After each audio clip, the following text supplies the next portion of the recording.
औद्योगिक क्षेत्र बद्दी के तहत कैलाश बिहार में पुलिस ने एक महिला का धड़ बरामद किया है। पुलिस ने धड़ को पोस्टमार्टम के लिए आईजीएमसी शिमला भेजा है।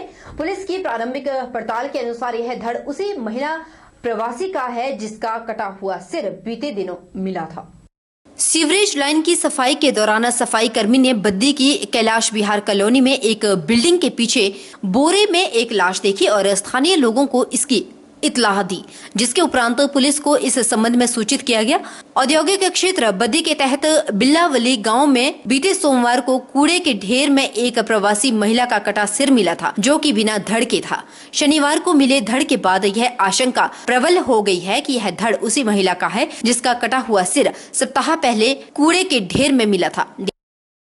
और 2:07 पे देखी मैंने अपने साहब को बोला है सिक्योरिटी साहब तो सीधे साफ करते हैं। आपको कहा गया था किसी ने साफ सफाई के लिए? हाँ जी हाँ जी। अच्छा, उस दौरान आपने ये देखा है वहाँ पे? हाँ जी हाँ। उस टाइम तो ये मतलब ऐसा जी आधी बोरी में मतलब आधी यहाँ से नीचे से पैक करके थी, यहाँ से हमें ये चमका उसका लाल लाल था।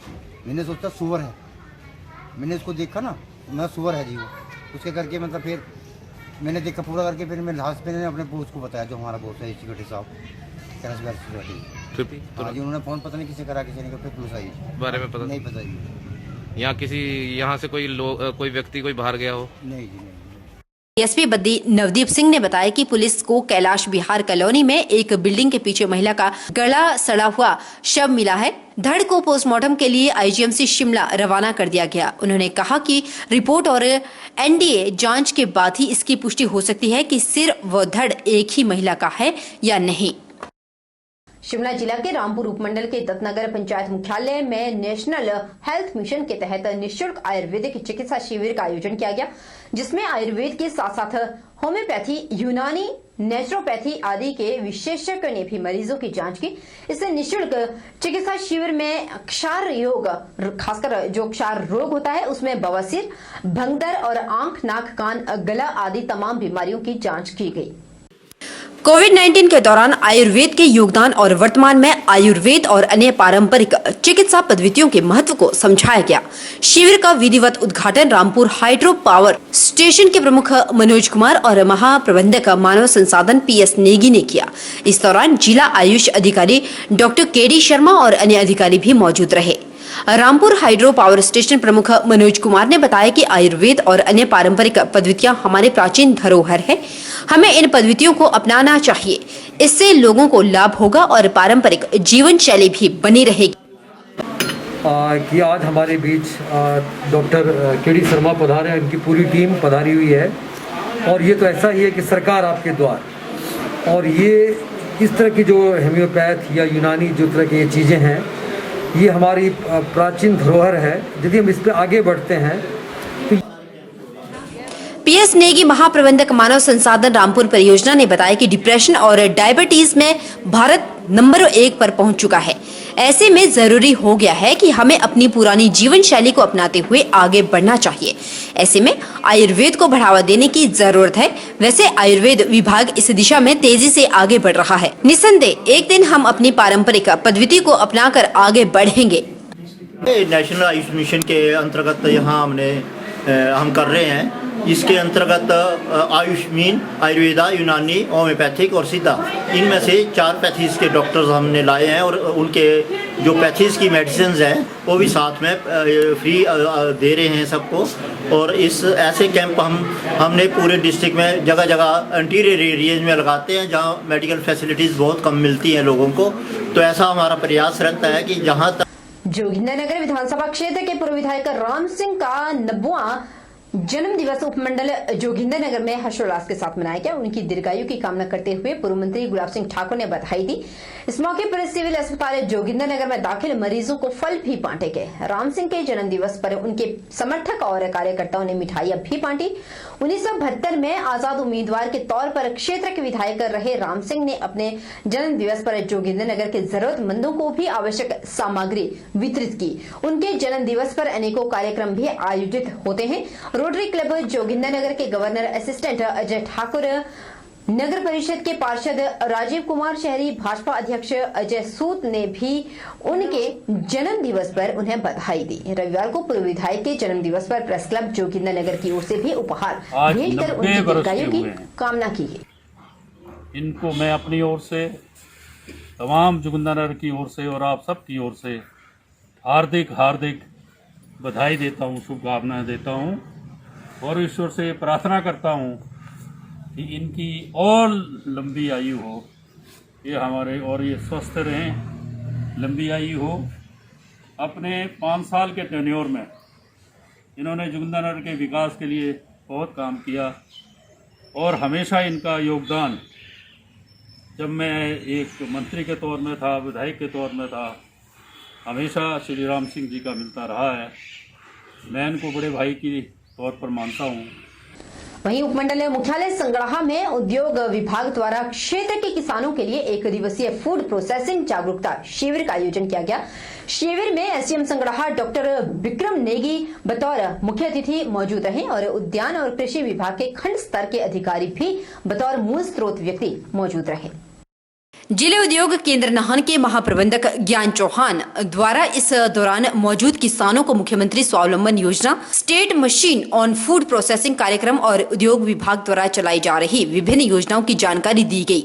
जीएम इंडस्ट्री ने इस दौरान किसान उत्पादक संघ संगड़ाहा से यहां कोल्ड स्टोरेज यूनिट लगाए जाने पर भी चर्चा की। उन्होंने कहा कि क्षेत्र में लहसुन, अदरक, आलू और टमाटर आदि मसालों फसलों का काफी मात्रा में उत्पादन होता है। उक्त फसलों के प्रोसेसिंग होने की सूरत में क्षेत्र के किसानों की आमदनी दोगुना बढ़ जाती है। उन्होंने मौजूद किसानों से क्षेत्र में सैकड़ों हेक्टेयर में मौजूद बुराश के फूलों से जूस, जैम, चटनी जैसे रोडो प्रोडक्ट्स तैयार किए जाने को लेकर भी चर्चा की। उन्होंने कहा कि निकट भविष्य में यहां कोल्ड स्टोरेज इकाई स्थापित किए जाने की संभावना है। शिविर में मौजूद 200 के करीब किसान परिवारों के सदस्यों में से ज्यादातर संख्या महिलाएं ही रही। इस दौरान उद्यान विभाग के HEO आरटी शर्मा और कृषि विभाग के SMS अनूप कतना आदि ने भी सरकार द्वारा किसानों के लिए चलाई जा रही विभिन्न जानकारियां मुहैया करवाई। शिविर में मौजूद लोगों ने विभिन्न योजनाओं के माध्यम से किसानों की आमदनी बढ़ाए जाने पर भी अपने सुझाव रखे। इस प्रोग्राम के अंदर 80% जो है तादाद वो महिलाओं की थी और खूब बढ़ चढ़ कर लोगों ने इसमें हिस्सा लिया। और इसमें हमने यहाँ पर संगड़ाहा के अंदर चूँकि लहसुन की बहुत पैदावार होती है, आलू की बहुत पैदावार होती है, टमाटर भी काफ़ी होता है और बाकी सब्जियाँ भी काफ़ी होती है, तो इस प्रकार से यहाँ पर एक कोल्ड स्टोरेज यूनिट लगने का एक बहुत बड़ा पोटेंशियल है। हमने इसके बारे में इसको थोड़ा एक्सप्लोर किया। यहाँ पर जो FPO बना है, किसान उत्पादक संघ बना है, उनके साथ भी चर्चा हुई और इस स्कीम के बारे में और मुख्यमंत्री स्वावलंबन योजना के साथ साथ अन्य स्कीमों के बारे में भी हमने विभाग की जो स्कीमें हैं उसकी जानकारी यहाँ पर दी। मंडल में उद्योग विभाग के द्वारा 1 दिवसीय जागरूकता शिविर का आयोजन किया गया, जिसमें कि हिमाचल प्रदेश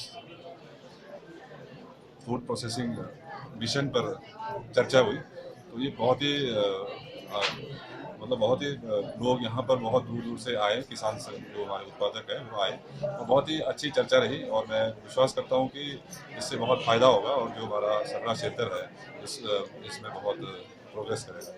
चलिए एक बार फिर रुक लेते हैं बद्दी का, जहां पर भारत के सबसे बड़ी ट्रेड यूनियन संगठन शुमार इंटक ने BBN में अपनी गतिविधियां तेज कर दी हैं। आज बद्दी नालागढ़ नेशनल हाईवे पर BBN नवनियुक्त इंटक अध्यक्ष संजीव कुमार कुंडलस ने एक जनसभा में कार्यभार ग्रहण किया। कार्यक्रम में भारी संख्या में मजदूरों और श्रमिक संगठनों के प्रतिनिधियों ने भी हिस्सा लिया।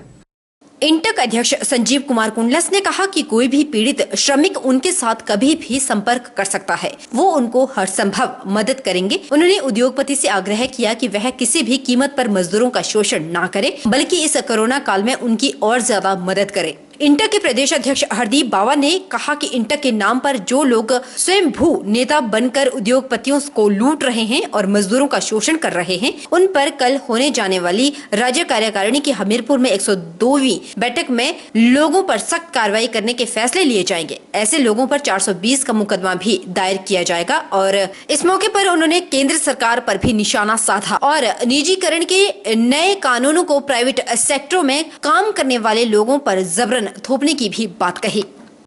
मैं ये बताना चाहता हूँ, यहाँ पे जो स्वयंभू नेता बने हैं वो लोग यहाँ इंटक का नाम बेचने का काम कर रहे हैं। इंटक के नाम पर जो है पैसे उगाही करने का काम कर रहे हैं, अपने आप को राजनीतिक तौर पर जो है उभारने का काम जो वो कर रहे हैं। मैं उनको बताना चाहता हूँ ये सही नहीं है। आने वाले समय में उनके खिलाफ जो लीगल कार्रवाई बनती है, मैं तो समझता हूँ 420 का मुकदमा जो है उनके खिलाफ इंटेक कल की मीटिंग में जो है वो रेजोल्यूशन ला रही है और बड़े लीगल तरीके से हम लोग चलेंगे। और कल की मीटिंग में उनके खिलाफ कार्रवाई करने की जो बात है, बहुत से ऐसे नेता अपने स्वयंभू नेता बने हैं जो किसी यूनियन का मेंबर तक नहीं है और अपने आप को इंटेक का प्रदेश अध्यक्ष बताने का काम करें, जिनको जो है कांग्रेस पार्टी की विचारधारा के बारे में और इंटेक की आइडियोलॉजी के बारे में जो है वो जानकारी नहीं है। आने वाले समय में जो है वो मोदी सरकार करेगी। प्राइवेटाइजेशन आप देख रहे हैं, जो सरकारी अदारे और वो अदारे जो आज प्रॉफिट मेकिंग जो है PSUs है, पब्लिक सेक्टर यूनिट्स हैं जो प्रॉफिट मेकिंग, उनको भी जो है निजीकरण करने का काम जो है मोदी सरकार कर रही है। कि इंडस्ट्री में क्योंकि काफ़ी उथल पुथल जो है चली हुई है, जो कोई देखता है कि मज़दूरों को कभी भी इंडस्ट्री से बाहर निकाल दिया, जैसे बाबा जी ने कहा कि एक और शॉर्ट टर्म जो सर्विस का कानून जो है वो भारत सरकार ला रही है, तो ये सरकार जो है पूंजीपतियों की सरकार है। पहले लोग कहते थे, सुनते थे, लेकिन लोग ऐसा मानते थे कि शायद ये पॉलिटिकल बात है, लेकिन अब ये इन्होंने प्रैक्टिकल करके दिखा दिया कि बीजेपी जो है हमेशा से, अब भी, पहले भी और आगे को भी पूंजीपतियों की सरकार है, पूंजीपतियों के फेवर में जो है वो बात करती है। लेकिन कांग्रेस ने हमेशा जो है मजदूर और हमारे किसान को ऊपर उठाने का काम किया है। सरकारी इदारे जो 60 साल में बनाए हैं उनको तबाह करने का काम जो है आज भाजपा कर रही है। रुक लेते हैं नूरपुर का, जहां पर पंचायत खेल के प्रधान जगदेव सिंह ने प्रेस वार्ता की। सरकार द्वारा जारी स्कीमों को पहुंचाएंगे, उनका ये कहना था और लक्ष्य भी उनका यही रहेगा। साथ ही उन्होंने इस बात पर भी जोर दिया कि अब वे पंचायत खेल के प्रधान होने के नाते लोगों की समस्याओं को जोरों शोरों से उठाएंगे। जगदेव सिंह ने पत्रकार वार्ता में कहा कि वे सरकार द्वारा चलाई जा रही स्कीमों को लोगों के घर घर तक पहुंचाएंगे ताकि लोग सरकार द्वारा जारी स्कीमों का लाभ ले सके। उन्होंने कहा कि आजकल युवा पीढ़ी नशे में डूबे हुए हैं, युवा पीढ़ी को नशे से दूर करने के लिए हर संभव कोशिश की जाएगी। जगदेव सिंह ने कहा कि राजनीति से ऊपर उठकर काम करेंगे, पंचायत के लोगों के उत्थान के लिए भी वह काम करने के लिए सदैव तत्पर रहेंगे। राजनीति से ऊपर उठकर काम करूंगा और लोगों के उत्थान के लिए प्रयास करूंगा और जो मेरे युवा वर्ग हैं उनको नशे से दूर रखने के लिए मैं पूरा उनका कोशिश करूंगा कि वो नशे से दूर रहें। और जो सरकारी कोई भी योजना होगी मैं उन लोगों के घर घर पहुंचाने का प्रयास करूंगा ताकि हर व्यक्ति को, हर सदस्य को ये पता चले कि हमारी पंचायत में क्या हो रहा है, क्या होने वाला है। इसके बारे में मैं अपने पंचायत के लोगों को जरूर बताना चाहूँगा कि जैसे कि आजकल जो व्हाट्सएप का जो भी बना हुआ है उसके जरिए मैं आपके लोगों के तक पहुंचाने की पूरी कोशिश करूंगा। बहरहाल बुलेटिन में इतना ही, लेकिन आपको एक जरूरी सूचना देते हैं। अगर आप हमारे चैनल को फॉलो करना चाहते हैं तो आप हमें फेसबुक पर भी फॉलो कर सकते हैं, लाइक कर सकते हैं, शेयर कर सकते हैं और अपनी खबर, अपने एरिया की खबर को आप तुरंत हमारे चैनल पर देख सकते हैं। इसके लिए आपको हमारे फेसबुक पेज पर जाना होगा और हमारा जो फेसबुक पेज है उसे आप इस तरह से सर्च कीजिए। आपने अपने फेसबुक पर लिखना है HHP News 24/7। इस पे आप जाइए और अपनी एरिया की और अपनी खबरों को इसमें देखिए और साथ में YouTube पर भी आप हमारी खबरें लगातार देख सकते हैं और पूरे प्रदेश की खबरें लगातार इसी में ही आपको मिलेगी। बहरहाल बुलेटिन में इतना ही, बने रहिए हमारे साथ और देखते रहिए HP 24/7।